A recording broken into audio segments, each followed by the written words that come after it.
Multimeter को चलाना सिखाएंगे। बहुत ही आसानी से मैं आपको सिखाऊंगा और आप इसे चलाना सीख जाएंगे। और इस वीडियो को कंप्लीट देखिए, क्योंकि इस डिजिटल मल्टीमीटर को चलाने से पहले आपको कुछ प्रिकॉशंस का फॉलो करना पड़ेगा। अगर आपने उन प्रिकॉशंस को फॉलो नहीं किया है तो यहाँ पर आपका मल्टीमीटर ख़राब भी हो सकता है और आपको शॉक लगने के चांसेस भी होते हैं। तो वीडियो को कंप्लीट देखिए ताकि उस प्रिकॉशंस को आप मिस ना कर बैठे। तो चलिए शुरू करते हैं आज की इस वीडियो को। इस डिजिटल मल्टीमीटर को आप आसानी से अपने लोकल मार्केट में 150 रुपीज़ टू 200 रुपीज़ तक खरीद सकते हैं। अगर आपको आपके लोकल मार्केट में ये मल्टीमीटर नहीं मिलता है तो आप इसे ऑनलाइन भी बाय कर सकते हैं। मैंने इसका लिंक डिस्क्रिप्शन में दिया हुआ है, आप वहां से भी इसे परचेस कर सकते हैं। तो आज हम इसे चलाना सीखेंगे। तो इस मल्टीमीटर के साथ आपको ये 2 वायर्स भी मिलते हैं, इन्हें प्रोब्स कहा जाता है। तो आपको यहाँ पर मैं इनके कनेक्शन दिखा देता हूँ, जो कि आप यहाँ पर मल्टीमीटर में देख सकते हैं। यहाँ पर कॉमन लिखा हुआ है, तो इस कॉमन पर हमेशा ब्लैक वायर को लगाना है। यहाँ पर कुछ इस प्रकार प्रेस करने के बाद ये वायर लग जाती है। तो कॉमन पे हमेशा ब्लैक वायर को रखना है। और यहाँ पर आप देख सकते हैं, मैं आपको दिखाता हूँ, यहाँ पर लिखा हुआ है V मतलब वोल्टेज, और ये ओहम का सिंबल है यहाँ पर, और M है मतलब मिली एम्पियर। यहाँ तक आप मतलब ये जो 10 एम्पियर आप यहाँ पर देख सकते हैं, इसे छोड़कर सारे जो यहाँ के सेक्शन है आप यहाँ पर इस प्रोब को लगाकर मेजर कर सकते हैं। तो मैं यहाँ पर इसे लगा देता हूँ। और जो ये तीसरा वाला यहाँ पर आप देख सकते हैं सॉकेट है, ये प्रोब लगाने के लिए, ये सिर्फ 10 एम्पियर करंट मेजर करने के लिए यहाँ पर इसे लगाया जाता है। तो यहाँ पर प्रोब लगाने से आप सिर्फ 10 एम्पियर करंट यहाँ पर मेजर कर सकते हैं, वो भी डीसी। आगे मैं आपको वीडियो में इसके बारे में बताऊँगा। तो यहाँ पर मैं ये सारे नॉर्मल मेजरमेंट करने के लिए यहाँ पर सेकंड नंबर पर इसे लगाना है। यहाँ पर मैं आपको मल्टीमीटर को यूज़ करने से पहले एक बात बता देता हूँ कि आप यहाँ पर ये नॉब देख सकते हैं। इस नॉब पर एक एरो बना हुआ होता है, कि आप यहाँ पर देख सकते हैं। ये बहुत बार ये एरो हमें नहीं दिखाई देता है। तो क्या होता है कि अगर हमें यहाँ पर एसी वोल्टेज को मेजर करना होता है तो यहाँ पर हम गलती से कुछ जल्दी में ये एरो ऐसे लग जाता है, मतलब एरो नीचे आता है और हमें लगता है कि हाँ ये हमने अच्छे से यहाँ पर सेट किया है, पर यहाँ पर रेजिस्टेंस में लगा हुआ होता है और जो मल्टीमीटर है वो ख़राब होने के चांसेस होते हैं। तो यहाँ पर आपको क्या करना है, जो इसका एरो है इसे आप मार्कर से या फिर पेंसिल या पेन से यहाँ पर आप इसे डार्क कीजिए। इस एरो को हाईलाइट करने से क्या होगा कि जब भी हम नॉब को सेट करेंगे तो वो करेक्ट सेट होगा, यहाँ पर हमसे गलती नहीं होगी। तो इस बात का आपको यहाँ पर ध्यान रखना है। तो अभी हम इस मल्टीमीटर को चलाना सीखते हैं। तो सबसे पहले यहाँ पर मैं इस प्रोब को लगा लेता हूँ दोनों। तो एक एक करके मैं आपको सारे सेक्शंस के बारे में बता देता हूँ। बहुत सारे यहाँ पर सेक्शंस है, एक एक करके आपको बताता हूँ। तो सबसे पहले आप यहाँ पर देख सकते हैं, यहाँ पर V लिखा हुआ है। V का मतलब होता है वोल्टेज, और उसके सामने एक स्ट्रेट लाइन भी है और उसके नीचे एक डॉटेड लाइन भी। इसका मतलब है ये DC वोल्टेज यहाँ पर मेजर होता है। तो आपको यहाँ पर ध्यान रखना है कि ये जो स्ट्रेट लाइन है ये इसका मतलब होता है DC। तो यहाँ पर आप DC वोल्टेज को मेजर कर सकते हैं। और यहाँ पर कुछ वोल्टेज दिए हुए हैं, और जो ये वोल्टेज है ये मैक्सिमम वोल्टेज है। मतलब एग्जांपल के लिए आपको बता दूं, तो अगर आपने यहाँ पर 20 पर सेट कर दिया तो आप यहाँ पर 20 वोल्ट से ज़्यादा यहाँ पर मेजर नहीं कर सकते। तो 20 वोल्ट से यहाँ पर कम वाले वोल्टेज को मेजर कर सकते हैं। वैसे ही आप 200 पर रखेंगे तो 200 से ज़्यादा वाला यहाँ पर मेजर नहीं कर सकते वोल्टेज को, इससे कम वाले। तो इसी तरह से यहाँ पर 1000 वोल्ट भी है, और यहाँ पर आप देख सकते हैं 2000 M मतलब मिली वोल्ट। मतलब यहाँ पर आप 2000 मिली वोल्ट मेजर कर सकते हैं, यहाँ पर 200 मिली वोल्ट। तो आप यहाँ पर समझ गए। तो यहाँ पर आप इसे DC वोल्टेज मेजर कर सकते हैं। तो मैं आपको यहाँ पर मेजर करके दिखाता हूँ DC वोल्टेज को। तो मैंने यहाँ पर एक 3.7 वोल्ट की लिथियम आयन बैटरी ली है। इसका मैं आपको यहाँ पर वोल्टेज मेजर करके दिखाने वाला हूँ। और एक 9 वोल्ट की बैटरी भी है, इसका भी आपको चेक करके दिखाता हूँ। तो सबसे पहले मैं यहाँ पर एक मल्टीमीटर को सेट कर देता हूँ, आपको आसानी से दिख जाएगा। सेट करने के बाद यहाँ पर हमें जो हमारा नॉब है इसे 20 वोल्ट पर सेट करना है। तो आप यहाँ पर देख सकते हैं 20 वोल्ट पर मैंने इसे सेट किया है। तो सबसे पहले आपको लिथियम आयन बैटरी को चेक करके दिखाता हूँ। तो जो हमारी बैटरी का पॉजिटिव वायर है इसे हमें प्रोब लगाना है पॉजिटिव वाला, और नेगेटिव में नेगेटिव प्रोब को लगाना है। तो जैसे हम लगाएंगे तो आप यहाँ पर देख सकते हैं हमारी जो बैटरी है वो है 4.18 वोल्ट, मतलब हमारी जो बैटरी है वो पूरी तरह से चार्ज है। तो इसी प्रकार से आप यहाँ पर वोल्टेज मेजर कर सकते हैं। तो मैं अभी 9 वोल्ट की बैटरी को आपको चेक करके दिखाता हूँ। यहाँ पर आप देख सकते हैं इसका पॉजिटिव, तो पॉजिटिव पर हम पॉजिटिव प्रोब लगाएंगे और नेगेटिव पे नेगेटिव। रीडिंग देख सकते हैं 2.45, मतलब ये डिस्चार्ज हो चुकी है बैटरी। तो इसी प्रकार से इस मल्टीमीटर का यूज़ करके बैटरी का वोल्टेज आसानी से चेक कर सकते हैं। तो अभी हम इसके नेक्स्ट पार्ट पर चलते हैं। तो ये जो इसका सेक्शन है आप यहाँ पर देख सकते हैं, यहाँ पर आप रेजिस्टेंस की वैल्यू मेजर कर सकते हैं, ओहम का सिंबल भी देख सकते हैं। तो यहाँ पर डिफरेंस वैल्यू दे रखी है, जैसे कि 200 ohm, 2000 ohm, 20K ohm. 20K मतलब K का मतलब होता है 1000, तो यहाँ पर 20,000 ohm, 200K ohm, 2000K ohm, मतलब यहाँ पर 2 मेगा ओहम तक आप यहाँ पर रेजिस्टेंस मेजर कर सकते हैं। पर भी वही है, जो इसकी वैल्यू है ये मैक्सिमम वैल्यू है, मतलब इस वैल्यू से ज़्यादा वाला रेजिस्टेंस आप यहाँ पर मेजर नहीं कर सकते। तो मैं आपको यहाँ पर रजिस्टर चेक करके दिखाता हूँ। तो सबसे पहले आपको यहाँ पर क्या करना है, अगर आपको रजिस्टर की वैल्यू नहीं पता है तो आपको यहाँ पर सबसे कम वाले वैल्यू पर इसे नॉब को सेट करना है। तो इसे सेट करने के बाद तो यहाँ पर मैं एक रजिस्टर ले लेता हूँ। तो इसकी वैल्यू मुझे पता है, पर अगर आपको यहाँ पर इसकी वैल्यू नहीं पता है तो आपने देखा यहाँ पर सबसे कम वाले वैल्यू पर हमें नॉब को सेट करना है। उसके बाद एक हमें प्रोब लेना है और यहाँ पर इसे लगाना है, और दूसरी वाली जो प्रोब है इसे आपको हाथ से टच नहीं करना है, मतलब डायरेक्टली यहाँ पर कांटेक्ट नहीं करना है। नहीं तो क्या होगा, जो हमारे रजिस्टर की वैल्यू है वो रीडिंग आपको एक्यूरेट नहीं दिखाएगा। तो आप यहाँ पर देख सकते हैं जो हमारी रीडिंग है वो नहीं आ रही है, मतलब हमारा जो वैल्यू है ये इस वैल्यू से ज़्यादा है। तो एक वैल्यू को हम यहाँ पर बढ़ाएंगे। तो इसे बढ़ाने के बाद आप यहाँ पर देख सकते हैं मैंने 2000 पर सेट किया है। तो इसे करने के बाद आप यहाँ पर देख सकते हैं अभी भी हमारी वैल्यू नहीं आ रही है, मतलब ये रजिस्टर इससे भी बड़ा है 2000 से भी। तो यहाँ पर आप देख सकते हैं मैंने 20 किलो ओम पर सेट किया है। तो अभी हमारी वैल्यू शो होती है क्या, देखते हैं। तो अभी भी हमारी वैल्यू यहाँ पर शो नहीं हो रही है। तो अभी आप यहाँ पर देख सकते हैं हमने 200 किलो ओम पर सेट किया है।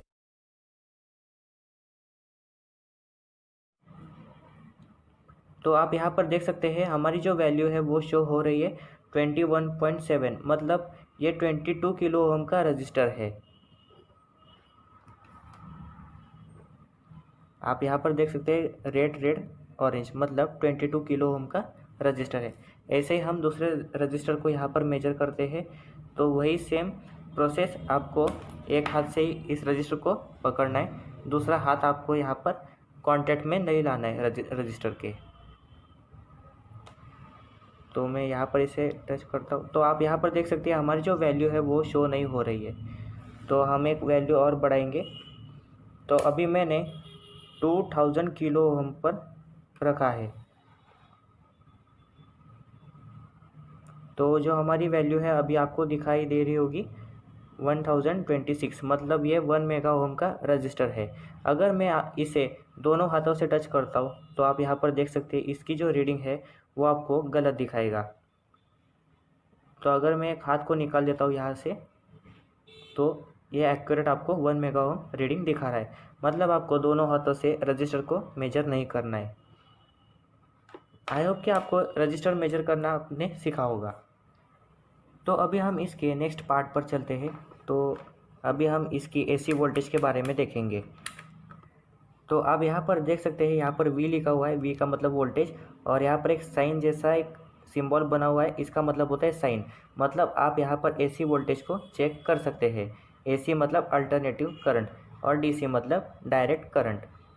तो यहाँ पर इस साइन का मतलब होता है एसी वोल्टेज। तो यहाँ पर भी दो वैल्यू दे रखे हैं, आप यहाँ पर देख सकते हैं एक 200 वोल्ट और यहाँ पर 750 वोल्ट। तो जो हमारे घर पर वोल्टेज आता है उसे मेजर करने के लिए आपको इस नॉब पर 750 वोल्ट पर रखना पड़ेगा। और अगर आपको ट्रांसफार्मर के आउटपुट को मेजर करना है, मतलब जो हमारा 12 वोल्ट का ट्रांसफार्मर होता है उसे मेजर करने के लिए आप यहाँ पर 200 वोल्ट पर रखकर मेजर कर सकते हैं। पर मैं आपको यहाँ पर प्रिकॉशंस बता देता हूँ कि मेजर करते समय ठीक से यहाँ पर आपको मेजर करना है। यहाँ पर आपको शॉक लगने के चांसेस ज़्यादा है। अगर आपको इलेक्ट्रिकल के बारे में थोड़ी बहुत नॉलेज है तो ही आप इससे यहाँ पर वोल्टेज मेजर कीजिए, क्योंकि इसमें शॉक लगने के चांसेस बहुत ज़्यादा होते हैं। तो मैं आपको अभी इसे मेजर करके दिखाता हूँ। तो मैंने यहाँ पर एक बोर्ड लिया है। तो जो हमारे घर पर इलेक्ट्रिसिटी आती है उसे मेजर करने के लिए सबसे पहले हमारा जो नॉब है इसे हमें 750 वैल्यू पर रखना है, मतलब 750 वोल्ट। और उसके बाद आपको अपने प्रोब्स को बहुत अच्छे से चेक करना है कि आपकी जो प्रोब है वो कहीं से कटी हुई नहीं चाहिए या फिर डैमेज नहीं होनी चाहिए। पूरी अच्छी प्रोब होनी चाहिए, तभी आप इससे चेक कीजिए। नहीं तो क्या हो सकता है कि अगर आपकी प्रोब कहीं से कटी हुई है तो वहाँ से आपको शॉक लग सकता है। तो मेरी प्रोब यहाँ पर अच्छी है, तो मैं आपको यहाँ पर चेक करके दिखाता हूँ। तो सबसे पहले स्विच ऑन करना है। तो आप यहाँ पर देख सकते हैं हमारा जो वोल्टेज है यहाँ पर आ रहा है। और उसके बाद आपको प्रोब को बहुत ही अच्छे से पकड़ना है। कॉन्टैक्ट आपको अच्छा रखना है प्रोब का, और इसी तरह से प्रोब को पकड़ना है। आप यहाँ पर देख सकते हैं मैंने जैसे पकड़ा है उसी तरह से आपको पकड़ना है और यहाँ पर रखना है अंदर। तो आप यहाँ पर देख सकते हैं 240 वोल्ट, मतलब जो हमारे घर पर इलेक्ट्रिसिटी आती है उसका वोल्टेज 240 होता है। तो इसी प्रकार से आप एसी वोल्टेज को आसानी से चेक कर सकते हैं।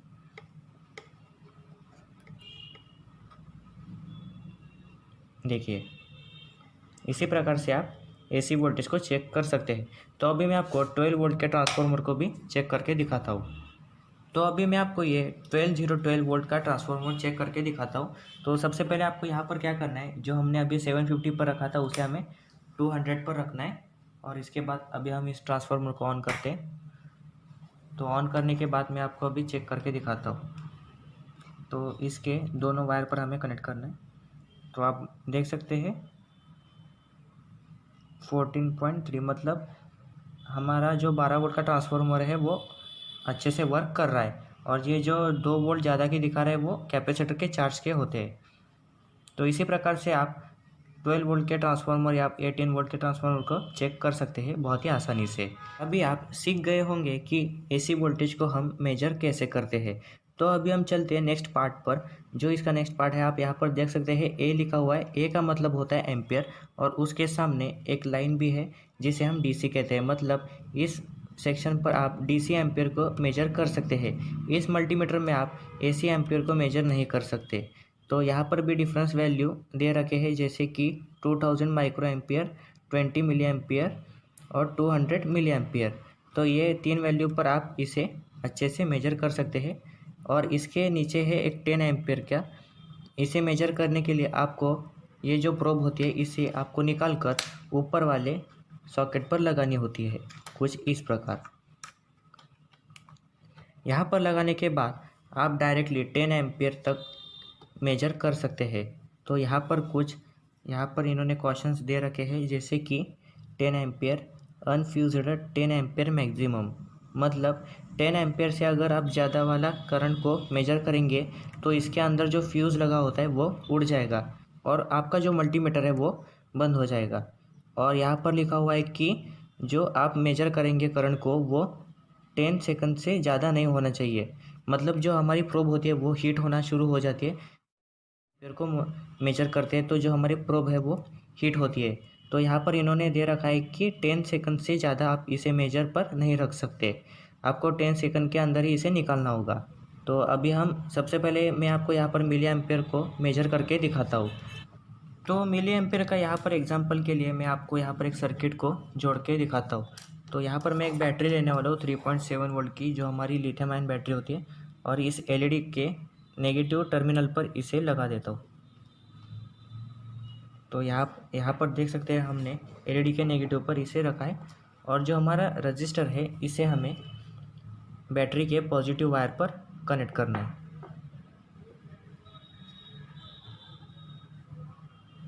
अभी हमें ये देखना है कि ये जो हमारी एलईडी है वो ग्लो हो रही है, वाइट कलर की एलईडी है। अगर आपको पता करना है कि इस एलईडी में कितना करंट फ्लो हो रहा है, तो ये जो हमारा एम्पियर होता है इसे मेजर करने के लिए इस प्रोब को हमें सीरीज़ में लगाना होता है, किसी भी सर्किट के सीरीज़ में। अगर हमें उस सर्किट का एम्पियर चेक करना है तो हमें प्रोब को सीरीज़ में लगाना होता है। तो सबसे पहले मैं यहाँ पर इसे सेट कर लेता हूँ नॉब को। तो ज़्यादा से ज़्यादा वैल्यू कौन सी है यहाँ पर, सेकंड। अभी आप यहाँ पर ध्यान दीजिए कि ये जो हमारा प्रोब है मैंने सेकंड सॉकेट पर लगाया है, ये सिर्फ 10 एम्पियर के लिए है। तो इस नॉब को मैं सबसे पहले 200 मिली एम्पियर पर सेट किया है। अभी हमें क्या करना है, एक प्रोब को हमें एलईडी के पॉजिटिव पर कनेक्ट करना है।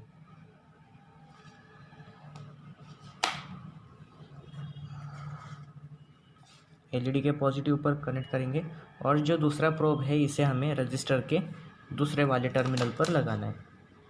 तो जैसे ही लगाएंगे तो हमारी एलईडी ग्लो होगी और आप यहाँ पर डिस्प्ले पर देख सकते हैं 11 लिखा हुआ है, मतलब यहाँ पर 11 मिली एम्पियर करंट फ्लो हो रहा है।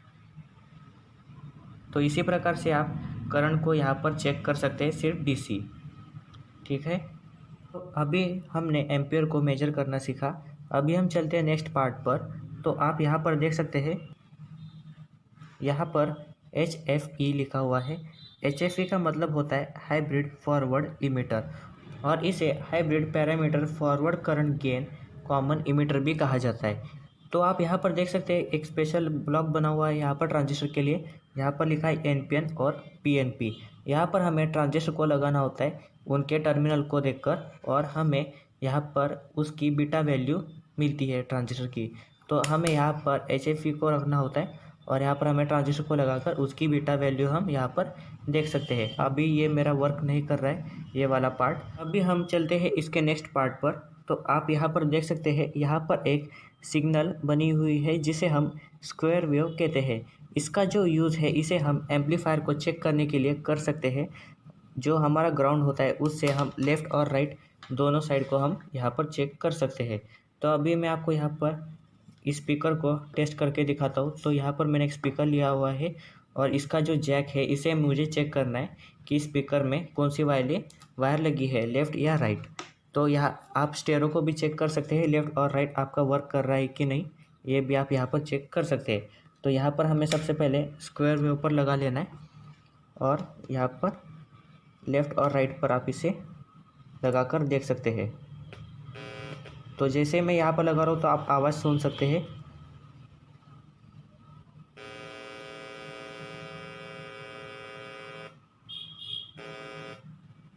तो देख सकते हैं यहाँ पर।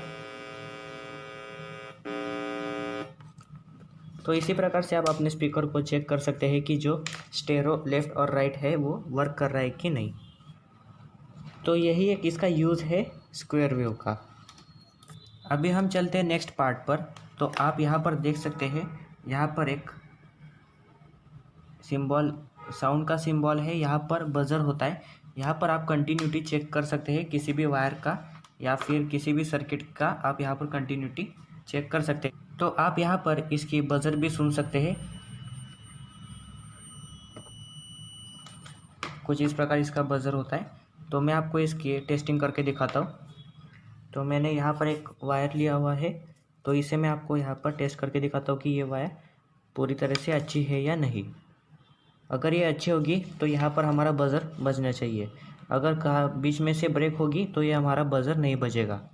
तो यहाँ पर मैं रेड पर रेड लगा लेता हूँ और दूसरे वाले रेड वायर पर दूसरा प्रोब लगाना है। तो आप देख सकते हैं हमारा जो बज़र है वो बज रहा है, मतलब हमारी रेड वायर अच्छी है। अगर अभी हम इस ब्लैक वायर को टेस्ट करते हैं।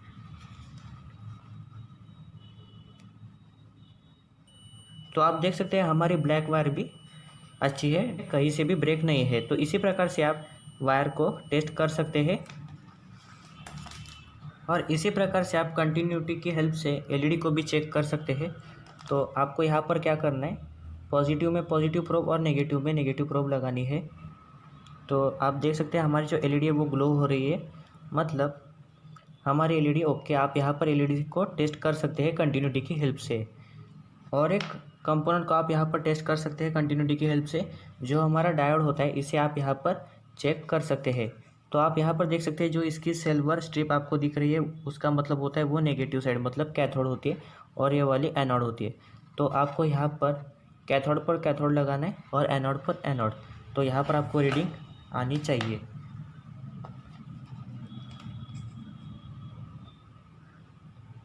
तो आप देख सकते हैं रीडिंग आ रही है, मतलब हमारा जो डायोड है वो अच्छे कंडीशन वर्क कर रहा है। तो अगर मैं इसे उल्टा लगा लेता हूँ तो हमारा रीडिंग नहीं आएगा, मतलब हमारा डायोड यहाँ पर अच्छा है, ख़राब नहीं हुआ है।